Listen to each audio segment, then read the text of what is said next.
Back in January of 2025, Ligeia and I started doing very short episodes, which we called minisodes, about books and reading on a separate podcast.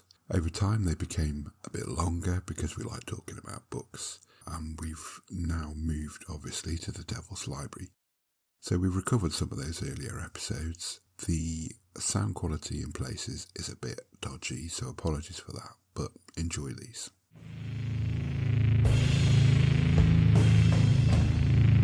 Hell is empty, and all the devils are here.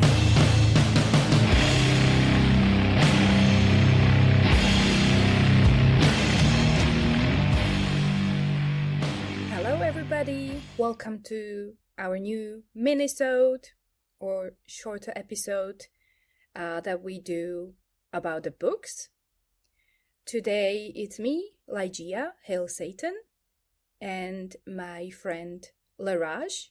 Hail Satan. It's only the two of us. Maybe next time we will have new voices. We will see. But as we promised, we are going to talk about sequel. I'm not sure if that's the right term for this book, but let's say it's a sequel to a book we already spoke about, and that was The Exorcist by William Peter Blatty. Yeah. So here we are. I have been beside myself with excitement about, because you were so adamant that you hated Kinderman. I know. I remember. So how was it when you found out that he was the main character? Actually, for you people, if anybody wants to know what we are talking about now at this moment, about me and Mr. Kinderman from the book, please go and listen to the Exorcist part, because you will understand why this question was asked. Yes. Good point. And so, when I learned he's going to be the main character in this second book, I was like, oh my goodness, now I actually have to read this, because I have to be honest with you. I was a little upset with the first book, his character did not really make that much sense to me. I could imagine the whole book being actually without him completely. Yeah. And maybe that's why I was like, why is this dude here? Why is he? And he's very specific. His way of thinking. But I didn't get that in the first book. I now understand, because this second book, the Legion, oh my goodness, I love him. I don't know if I have another character that I can actually connect this well with. So I am so grateful you brought this up, and I was really, really challenging myself. Okay, I'm excited. I'm gonna give him another chance. Or Mr. Blatty. Like, I needed more about him, because he's not a plain, like, oh, this is the detective John Walker. We don't care about him. He was intriguing, and I didn't get enough of like who he is and why he's saying stuff so in his own little weird way in the first book. But this second book, I love him so much. I will read this book again because of him and the way he thinks. So I don't know if I'm answering your question.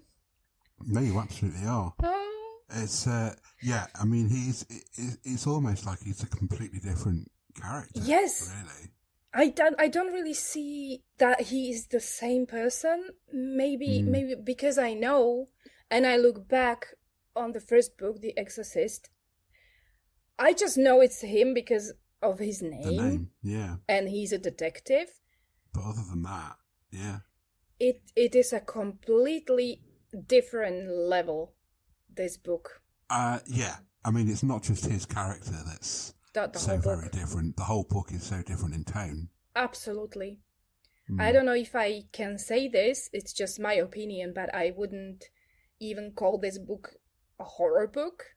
No. It was so many things, but it wasn't a horror book. It was creepy and disturbing, obviously. I don't know. I'm maybe saying everything in one place now, so maybe we can just start somewhere, like, to make sense. You know what I mean? Because what I'm trying to say is to summarize something we didn't even talk about. Yeah. Well, I think that the fact that the main storyline is much more convoluted. In The Exorcist, it's very straightforward. Yeah. There's a little girl, she might or might not be possessed, and it's about everything that happens from that one central point. Yeah. And there are other little bits as well, like the relationship between Karras and his mother, and Karras and his religion. He possibly is losing his faith. Yes. But this Legion, I mean, there's about 2 or 3 very prominent storylines that are kind of like, they do intertwine, obviously, but that each of them alone could have been a novel. Absolutely. That is very true. I mean, you had the whole... so I should say at this point, Ligeia and I were talking about spoilers. And what our kind of like take on it is, it's quite an old, it's several decades old now, this book. So we will try our best not to give definite spoilers, but there are some things that we do have to talk about. Yeah, so if it's you 42 years old. And you're intending to. So there's the first storyline, I guess, is the apparent resurrection of the Gemini killings. Yes, which is, like, if somebody is not familiar... And that's how it starts off, really, isn't it? It does, with, like, there is... The beginning is very interesting, intriguing, because there is this murder. It's a child. He was just 12. He was black. And it was a brutal, horrendous death. Torture. Whatever we want to... Yeah. I don't want to go to the details, but it was horrendous. So there you have it. The beginning is there, like, oh, you want to know more. And there are certain details about what was done to this poor child, to his body, that leads to the thinking process, connecting the dots, which at the beginning it makes sense. Okay, we have seen this before. We think we know who was doing this in the past. But do we say, like, why does it not make sense? Do we say it? The Gemini killer? You see the spoilers. I don't know if I should say it because... I think we have to, really, because it's kind of... I mean, that's the main... That's why I'm hesitating, twist. Like, do we? Because it was such a good thing that I didn't know, and now people... If you could tell us, I don't know. It doesn't make sense. Let's just say... because of the time. Let's just say there's a returning. Okay. Yes, there's that aspect. Oh, I thought you were talking about... Right, okay. I thought you were talking about the returning character. Not really. I'm keeping that still, like, we will see where we get there, like, when we get there, like, what... I'm hoping you will say something now, I will know what to do with that one. But now I was talking about... Okay, I will just say it. The thing is, the Gemini killer used to do stuff like what was found with this body. But he was dead at this point. 12 years ago he died or something. So that did not make sense. Like, who is doing this? Because we know this guy is not here anymore. Yeah. So, spoiler, yeah. And that was interesting. That was because, it's a detective story, I would say. It's mostly... But it's not just that. It's not like Agatha Christie style. There is so much more going on. I love it. Yeah. And that's what I mean about the fact that there's kind of like 2 or 3 different storylines, but they're all kind of intertwined. So there's the initial, there's the murder, there's the whodunit aspect. But that also ties into the fact that this is a sequel to The Exorcist, therefore there is an element of possession about the whole thing. Yeah. And then there's the other thread with the doctor whose wife had recently died. I forget his name. But I can't remember. It's not Temple. That Templeman was the other one. Temple was a doctor. Doctor. Yeah, that was the. Wow, no. Oh, what a good name, by the way. Yeah. Oh my goodness, I have the book here. I will. If you talk, I will find the name of this one. Yeah. So there was that aspect, and it was kind of like that. You could see Blatty was trying to it was trying to introduce suspects for us to be intrigued by. And there was kind of like 2 or 3. But I think that particular storyline was very intriguing to me. You know, there was this guy who was obviously going through the most painful grief in the world. Yeah. Oh my goodness. And Blatty's writing on that was almost painful. It was such a kind of like, it was such a graphic description of grief. It was really touching. Yeah. And it kind of, the thing that stuck with me when I first read it, and I reread it not long after what's his name? I can't read it properly. Vincent Amfortas? That's it. Yeah. It's such a weird name. That's why I can't really. Amfortas. It sounds. Yeah. I don't know where he came up with how Vincent Amfortas. So yeah, sorry. So the first time I read it, I reread it again almost immediately afterwards because it's such a dense novel. I don't know if you remember, but when we did the mini-sode on The Exorcist, we sort of like talked about the possibility that Karras was Blatty, or Blatty had inserted himself.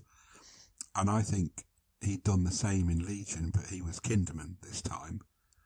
I was thinking the whole time. Yeah, because there's this all through the book, and this is one of the other main, and it's not even a storyline, it's kind of like this constant examination and introspection that Kinderman has got about the nature of faith and how it manifests itself, and how there can be good in a world that's so bad.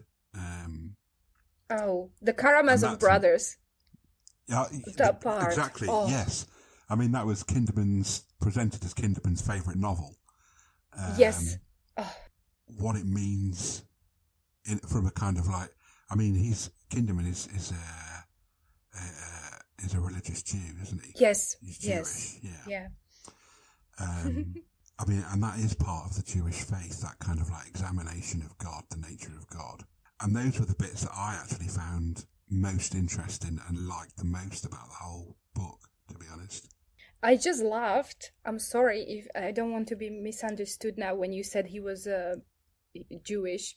But I just remembered the relationship when he came home and there was his wife and his mother-in-law and the mother-in-law, the whole family was Jewish, and she was using these Jewish words for, oh my goodness, and the carp in the bath. Oh, I can't. He was actually so funny. I can't even, because it's such a sad book and it's horrendous what's happening. But his humor, especially when he was, I would say, talking to Atkins, he's what is he, yes. Lieutenant or a sergeant, whatever, sergeant, sergeant. But he was talking to him, but he didn't really need him there. He was never waiting for anything Atkins had to reply to him. No, he was just Atkins. And he came up with these completely weird questions and statements, and this guy is there what is now, why am I listening about how mammals are growing in the womb, and how birds built their nests, details about but it made so much sense what he wanted to say, but it was just weird places in the book. Not for me. This is exactly how my brain works. I was connected to this guy because, as you can hear, Like I want to say something, and I go like I grow branches. I don't know where I'm at, and I end up at somewhere else. And it was just, but his mind was so beautiful, and the questions and the points he made, I actually had goosebumps. And I have so many notes, and I know because the ending, I'm not meaning the last 2 pages, the whole, like the ending of the book, it's huge, it's big, it's many pages, and I actually needed to stay silent and like I was stationary. And I didn't want to spoil that moment of finishing the book. It is just one of the best books for me. It's not for everybody, I would think.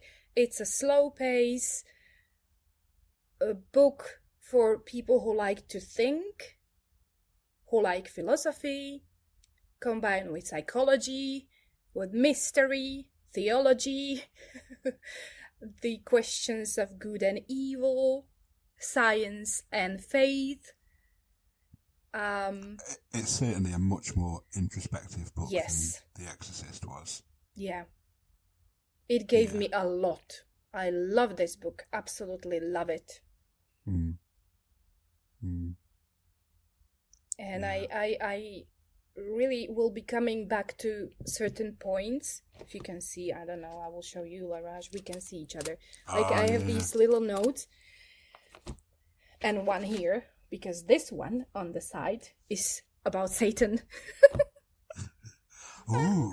Oh my goodness. Oh, is that the bit? Oh, I know the bit. I think I know the bit. It is so adorable, and it makes so much sense, the questions he asks, and he's never asking anything in like you know, this confrontational way.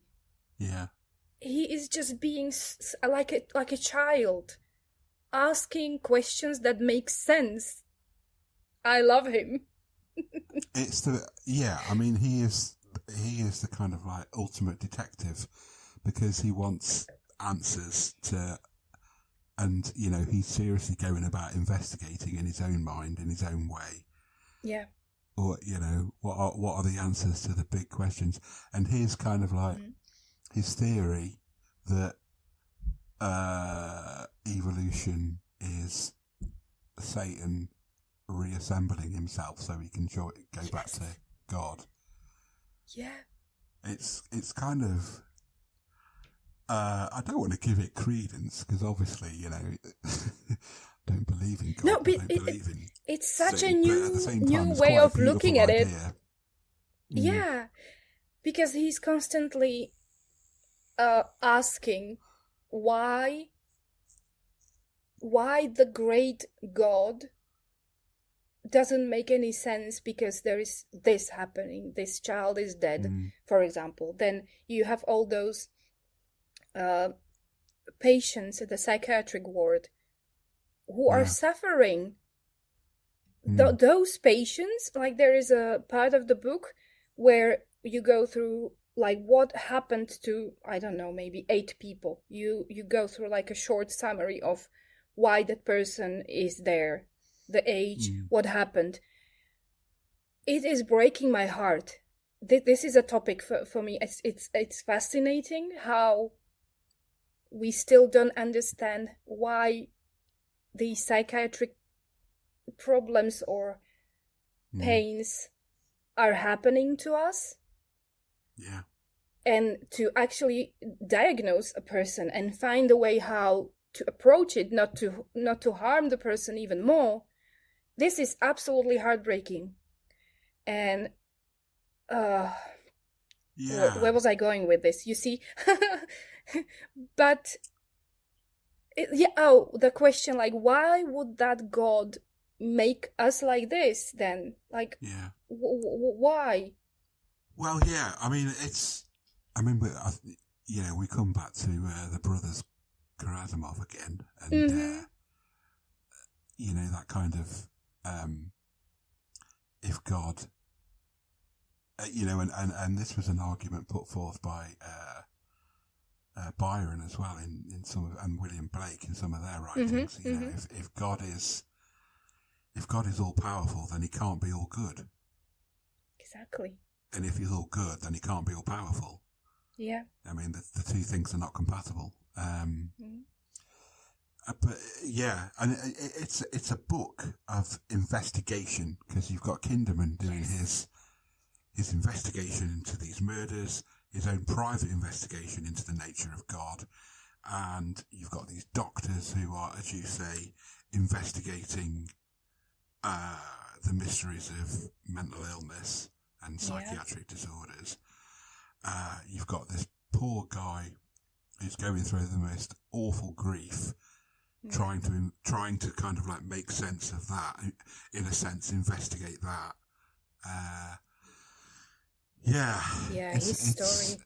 His story is so painful, because he is, and I'm still not sure. Like, maybe if I read it next time, I will understand his behavior a little more, because I was still not sure what was real or what was just happening in his head.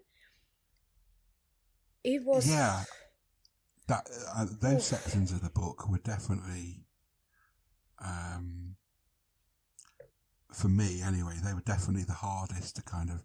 I mean, yes, the guy's grief was immediate and visceral, but at the same time, his motives and why he was doing what he was doing were not clear. It wasn't.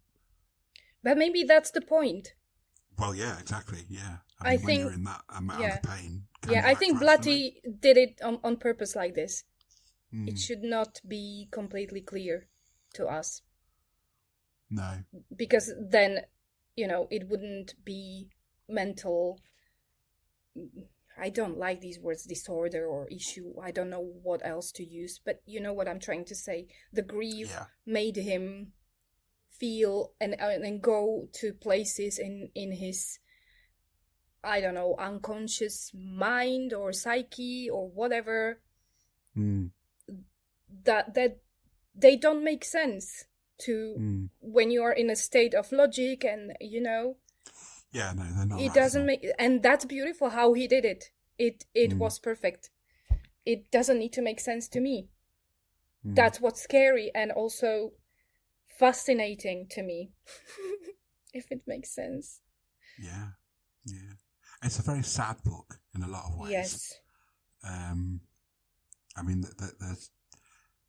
there's a death part way through it, which did knock me hard. Do you know the one I'm talking about? I think I do. I don't know how much you want to say about this. Father Dyer, I was thinking of, and it wasn't just hard from the sense that I liked the character. Yeah. It was also hard in the sense that you knew how hard it was going to hit Kinderman, how difficult it made life for him. I mean, that sounds cold. I don't mean, oh dear, that's so inconvenient, my best friend's died. I mean, it's kind of like, it kind of like it compounded his ability to investigate internally his own feelings about his God. And I just adored their relationship. It was, when you are really close to somebody, you can have such a relationship, like the way they spoke to each other. It was absolutely, it was precious to me. It wasn't like, oh, I love you, whatever, have a nice day. No, it was the opposite. It was so funny. Yeah. And that means they were so close. Yeah. So sad. Yeah. And also, do we want to go into that, what this poor Vincent Amfortas was doing? That was so... like, we know, we have said that he lost his wife. Yeah. Her name was Anne. And so... how do I say it? Here there be spoilers. Yeah. I don't want to... Maybe you try, because I don't want to make it sound silly or stupid, and I'm a little bit worried. I don't know if I can. Oh, should we just leave it out? Maybe. You think? I think we should. I don't know. I really don't know. Let's say it's so hard to judge. He was grasping. He was trying to reach out to his memories, and he was still feeling this huge love, and he was missing her so bad that he started to try to somehow, in his mind, bring her back, or just hear her, or just to have some sort of connection, or maybe just the last connection with her. And he started doing something which we are not then going to say, which was heartbreaking to me again, because he was writing these letters and it was detailed, and I was crying, because I think you think the same about it. Maybe not. I don't know. But It struck me, towards the end of his part of the story, that he, this was also a possession in a way, and he was possessed by the kind of like ghost of his wife. Yeah. And I don't necessarily mean in a kind of, demonic possession. No. But it was almost like a kind of like, it became all-consuming to him. It was everything. Everything else was secondary. How, the sentence is like, he lost his mind. I think in this case he did, because the mind was not his anymore. No. And the way he died absolutely crushed me. Yes, that was not nice. I think he was the character that I felt most sympathy for. I know that might sound weird, knowing what it was at least strongly hinted at that he'd been doing. Yeah. But I felt very sorry for him. Yeah. Yeah. And so what did you make of the Tommy Sunlight character? I texted you when it came up in the book. And I have to say, how am I gonna phrase this? If you guys listened to the Exorcist episode, you might remember what I said. We were like talking about Regan and the ending of The Exorcist, and how the character of Damien died, or like fell on the stairs, and he was there, and there was the ambulance, whoever, they took him away. And I said something, and I remember your face, Leraje, because you were like biting your tongue, like and I was like, I know I said something now, but I didn't know how true was what I said, or if I just like mentioned something that might be a little bit true or something. And now I know. I'm not going to say anything. So, it was good. I loved it. I loved it. I think Blatty was very careful not to say, this is definitely this character. But, it was. It was. And I was hoping for it, because I just felt like it has to happen. I would be so disappointed if something wouldn't have happened with him again. Like I was so happy. Like, yes, it's here finally.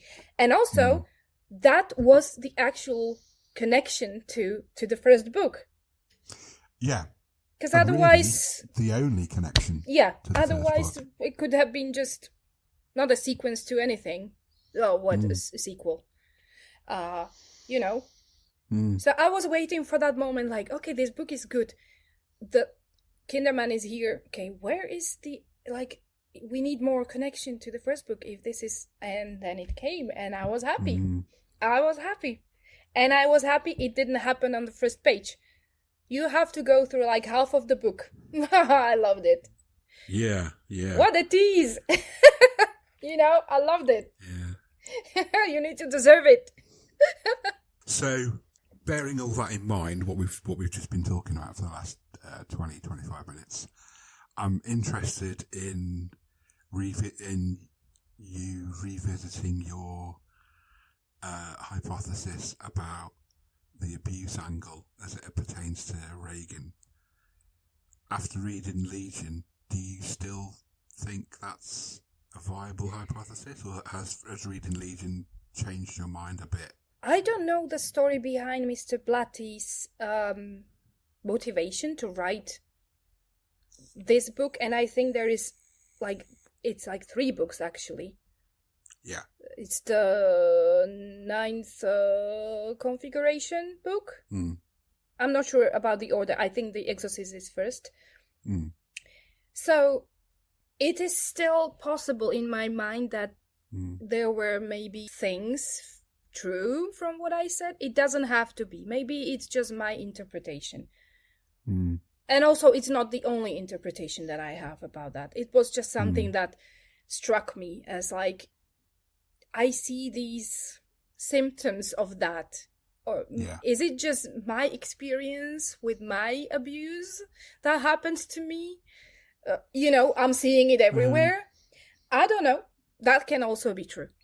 No, Fair I enough. think it is. I mean, I remember saying to you when we recorded that episode, that nothing that happens in Legion invalidates that hypothesis that Reagan was a victim of abuse. No. And certainly, I the more I think about it, and the more I think that you could be right. But I also think that the two things don't necessarily have to be mutually exclusive.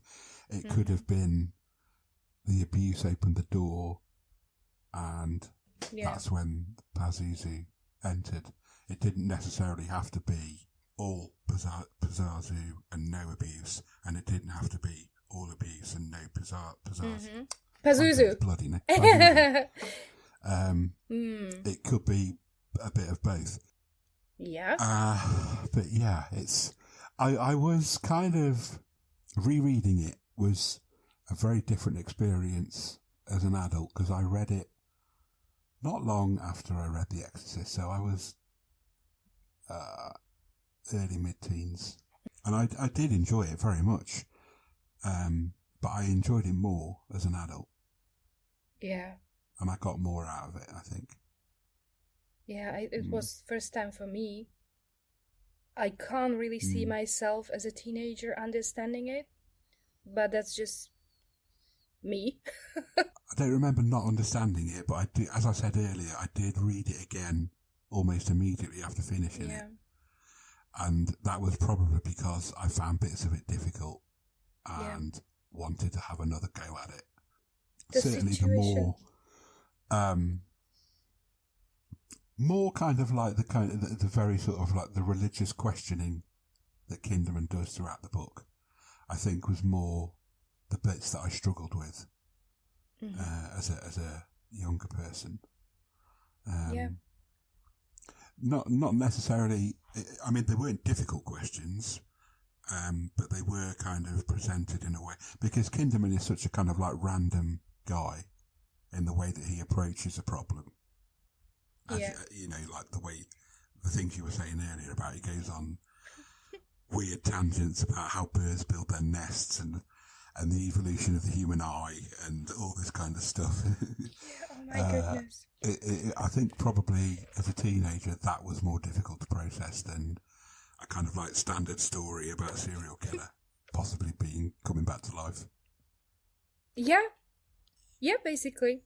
And when you were now talking about the abuse, if it is still possible, and all of that, I just remembered in this book there was the story of the 2 brothers.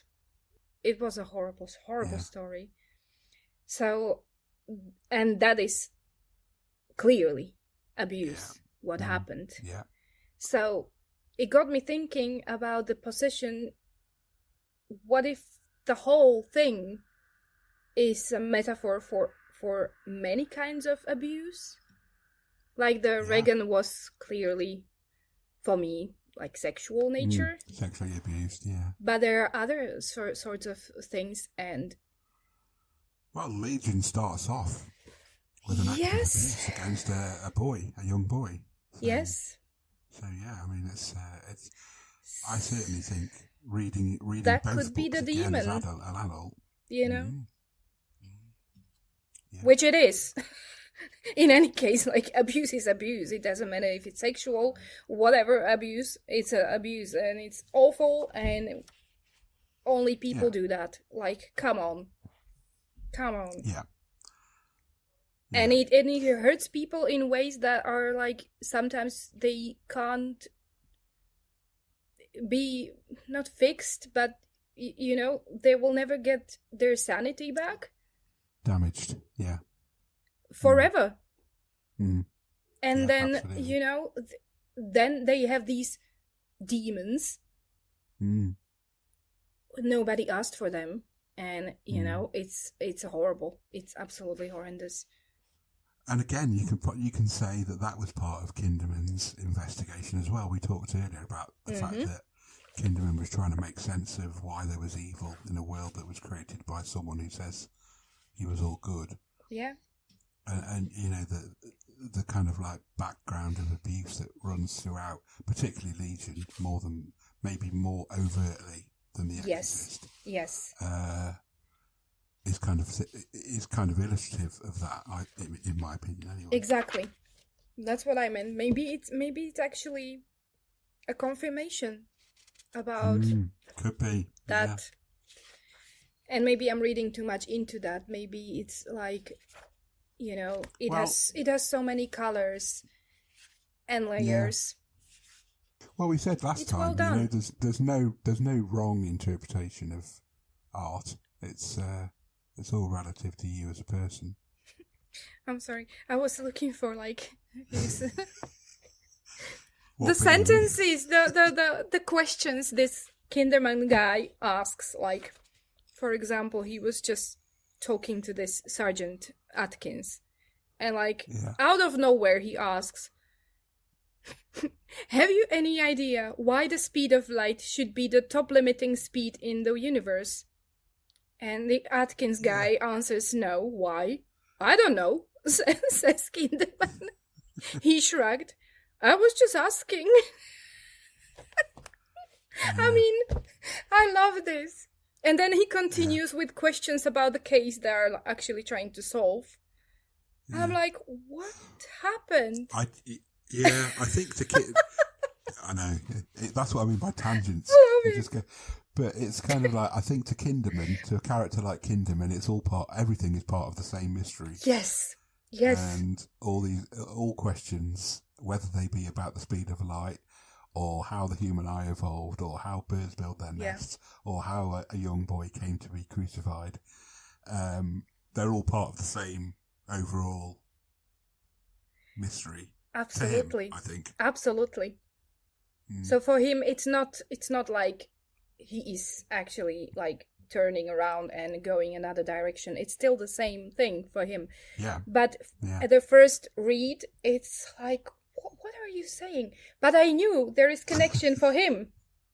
It's just so funny. Yeah. It's so funny with the Atkins. And the last part of the book when poor Mr. Atkins got married and he came to work in his tie. I couldn't stop laughing. I couldn't. So the tie was some like crazy flowers or whatever colors. And I'm sorry if I'm like going to directions we didn't want to cover, but like I was trying to find it. Yeah, so he was asking, "Am I dreaming? What are you doing?" and this was a question about his tie. So he stared numbly at Atkins, who was standing before him dressed in a pinstriped suit and tie. Is this some joke? So, and Atkins says, well, I'm married now. Blah, blah, blah. And I cannot stand this, Atkins. It's strange. It's unnatural. Have mercy. Remove the tie. Atkins says, I might be seen. By whom? People. And Kinderman silently stared for a moment. Then he said, I give up. I am your prisoner, Atkins. Tell my family I'm okay and I'm being well treated. I will write to them as soon as my hands stop shaking. My guess is 2 months. This is because of his tie. You see, like, these moments are so precious. It's like, oh my god, I can absolutely see this guy. Well, whatever. It's a sad book. It's a sad book. But there are moments, people, please read it. It is a sad book, but I think it's necessary to have those moments of comedy in them. Otherwise, it would just be... Otherwise, you get to the end of it and you just think, Jesus fucking Christ. Yeah, but it's not that often that, for me at least, the humor is funny. It's very hard to do comedy that is funny. And this kind of humor wasn't like disturbing the book or what was happening. It wasn't forced. It's just so well done. It is still him. You know, sometimes it's like, oh, I can see what you did there. The author, like, oh, you were trying. Yeah, you can. It's just, you know, people. We are making books, so it can happen. Like, you can see through it. Here, it was completely perfect. I can see it. So cool. What a book. So we have done 44 minutes. Yes, again. Minisode is a maxisode. Minisode. God. Did you enjoy it more than The Exorcist? I think so. Well, yes, not I think so. I know it. But also, to be fair, I knew the story of Exorcist. So it was not new. This was completely new. I didn't know what to expect. But even though I am into horror books more than like detective books, this was awesome. It was awesome. And I think it gave me something very special. Which, like, The Exorcist was interesting. It was a great horror book. Amazing writing. Also, it's not easy to write a horror book. And this was about, like, the body horror and the possession and stuff. I can't imagine how difficult it is to find the words and to build the atmosphere. It's amazing how he did it. So, but this book gave me something really to be coming back to when I feel down. Really? It's weird. The thought process, even those like about the birds, it was so innocent in a way. So beautiful, because that is something that connects us, you know, humans and other animals, and how the little world we know works together in a sense. And sometimes it doesn't, and it's imperfect, and how beautiful that is. And I just want to be coming back to those, because for me that is very comforting. All right, okay, I guess we better wrap up. Yes. So all right. Next time, thank you for your listening, and see you or hear you soon. And hail Satan. Hail Satan.